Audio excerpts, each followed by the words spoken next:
பிஸ்மில்லாஹ் ரஹ்மான் ரஹீம். கண்ணிமிக்க சகோதர சகோதரிகளே, அல்லாஹ்வின் நல்லடியார்களே, அஸ்ஸலாமு அலைக்கும் வரஹ்மத்துல்லாஹி வரகாத்துஹு. அல்ஹம்துலில்லாஹ். அல்லாஹும்ம ஸல்லி அலா முஹம்மதின் வஅலா ஆலி முஹம்மதின் வபாரிக் வஸல்லிம். இன்னைக்கு நம்ம பார்த்தீங்கன்னா இந்த டிசம்பர் மாசத்துல நம்ம பயன்படுத்த வேண்டிய ஒரு அமலை பத்தி பார்க்கலாம். ஏன்னா இந்த டிசம்பர் மாசம் எப்படிப்பட்ட மாசம்? மழை பெய்யக்கூடிய மாசமா இருக்கு. இந்த நாட்கள்ல இந்த ஒரு விஷயம் நம்ம தெரியாம வச்சிருக்கோம். நபி ஸல்லல்லாஹு அலைஹி வஸல்லம் அவர்கள் சொன்னாங்க, இந்த ஒரு அமலை செய்யுங்க, நீங்க மழை பெய்யும் போது எதை கேட்டாலும் அல்லாஹ் கொடுப்பான்னு சொல்லிட்டு. அப்போ மழை பெய்யக்கூடிய இந்த மாதத்துலதான் இதை நம்ம செய்யணும். நபி ஸல்லல்லாஹு அலைஹி வஸல்லம் அவர்களே நமக்கு சொல்லியிருக்காங்க. இது சஹீஹான அறிவிப்பாகவும் இருக்கு. என்னன்னு பார்க்கலாம். முதல்ல பாத்தீங்கன்னா, மழை பெய்யக்கூடிய நேரத்தில் கேட்கக்கூடிய துவாக்கள் மறுக்கப்படாது, அது கபுலாக்கப்படும்னே சொல்லப்பட்டிருக்கு. முதல் விஷயம். அப்ப நிறைய நேரத்துல துவாக்கள் கபுலாக்கப்படும். எந்தெந்த நேரம்? பாங்கு சொல்லக்கூடிய நேரத்தில், அதாவது பாங்குக்கும் இக்காமத்துக்கும் நடுவில் இருக்கக்கூடிய நேரம், அதே மாதிரி பாத்தீங்கன்னா தஹஜத்துடைய நேரம், இன்னும் ஒரு நோன்பு திறக்கக்கூடிய நேரம்லாம் சொல்லப்பட்டிருக்கு. அதே மாதிரிதான் பாத்தீங்கன்னா மழை பெய்யக்கூடிய நேரத்துல நீங்க துவா செய்யலாம். நிறைய பேர் என் துவா கபுலாக மாட்டேங்குதுன்னு கவலைப்படுறீங்க. அவங்க எல்லாருமே மழை பெய்யும் போது இனிமேல் துவா செய்யுங்க, அது கபுலாகும். உங்களுக்கு தொழுகை இருக்கோ தொழுகை இல்லையோ, ஒழு இருக்கோ இல்லையோ, நீங்க துவா செய்யுங்க. ரெண்டாவது, அப்படி நம்ம துவா செய்யும் போது எப்படி நபியவர்கள் துவா செஞ்சிருக்காங்கன்னா, மழை பெய்தா அதுல போய் நனைவாங்கணுமா.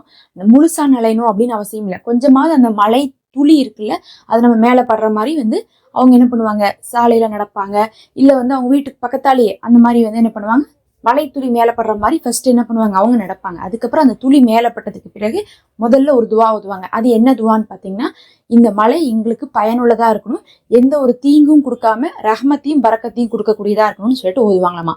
அப்ப ஃபர்ஸ்ட் மழை பெய்யும் போது மழையில கொஞ்சமாவது நம்ம மேல முழுசா நனையணும்னு அவசியம் இல்லை, கொஞ்சம் ஒரு சாரலாவது மேல படுற மாதிரி, இந்த துளி மேல படுற மாதிரி இருந்துட்டு, அதுக்கப்புறம் மழையினால தீங்கு வரக்கூடாதுங்கிறத முதல்ல கேட்டுக்கணும். ஏன் நான் அப்படி கேட்குறோம்னா, நிறைய இயற்கை பேரழிவுகள் வருது.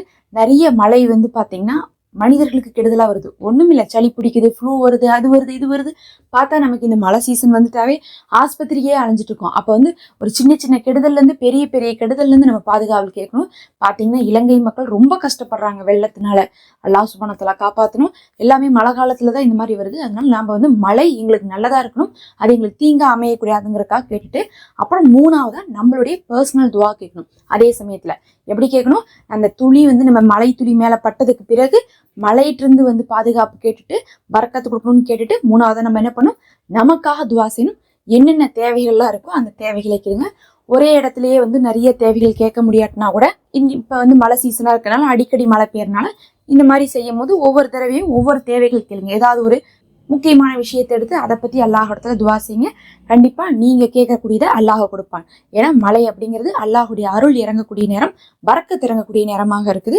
அதனால வானத்திலிருந்து அல்லாஹுடைய அருள் இறங்கி கொண்டிருக்கக்கூடிய அந்த நேரத்தில் துவா கேட்பதை விட்டுறாதீங்க. அது இரவு நேரமோ பகல் நேரமோ அது எப்படி வேணா இருக்கலாம். நீங்க வெளியே போயிட்டு இருக்கலாம், நடந்துட்டு இருக்கலாம், எந்த சமயத்திலயா இருந்தாலும் மழை பெஞ்சா நீங்க இந்த விஷயத்தை செஞ்சுட்டு துவா செய்யுங்க. இது ரொம்ப இலகுவான அமல் தானே. இது யார் வேணா செய்யலாம். எதையுமே இப்படி ஓதுங்க அப்படி ஓதுங்கன்னு நான் கற்றுக் கொடுக்கல. வெறும் செய்யக்கூடிய சில முறைகளை தான் சொல்லியிருக்கோம். இப்படி துவா செஞ்சாவே போதும், உங்க துவா கபுலாகும். அல்லாஹ் உங்க துவாவை கபுல் செய்வானாக. ஆமீன் யா ரப்பல் ஆலமீன். எல்லாருடைய கவலை கஷ்டம் துன்பம் துயரம் நீங்கி சிறந்த வாழ்க்கையை அருள்வானாக. ஆமீன் யா ரப்பல் ஆலமீன். எனக்காகவும் துவா செய்து கொள்ளுங்க. நம்ம அடுத்த வீடியோல பார்க்கலாம். மறக்காம சப்ஸ்கிரைப் பண்ணிக்கோங்க.